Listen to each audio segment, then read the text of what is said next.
আসসালামু আলাইকুম। আশা করি তোমরা সবাই ভালো আছো। তোমাদের দোয়ায় আমিও ভালো আছি। তোমরা অনেকেই জানতে চাচ্ছিলে যে জাহাঙ্গীরনগর ডি ইউনিট সম্পর্কে। জাহাঙ্গীরনগরের ডি ইউনিট মূলত হচ্ছে সায়েন্সের স্টুডেন্টরা এক্সাম দিয়ে থাকে।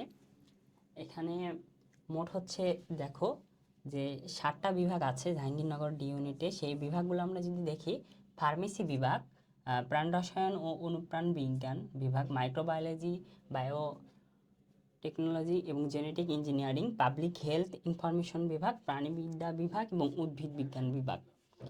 এখানে সিট সংখ্যা যদি দেখি, যে ফার্মেসি এবং প্রাণ রসায়ন বিজ্ঞানের সিট সংখ্যা হচ্ছে 50টা করে, এখানে 100টা সিট এই দুই ডিপার্টমেন্টের।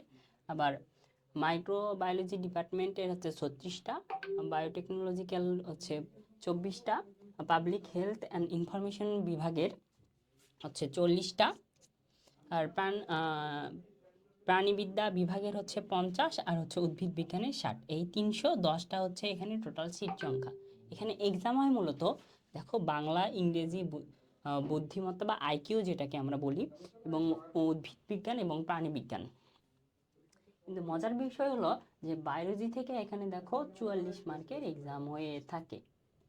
মানে উদ্ভিদ বিজ্ঞানের 22টা, প্রাণী বিজ্ঞানের 22টা, আর এখানে বাংলায়, ইংরেজি এবং বুদ্ধিমত্তা এই টোটাল 12,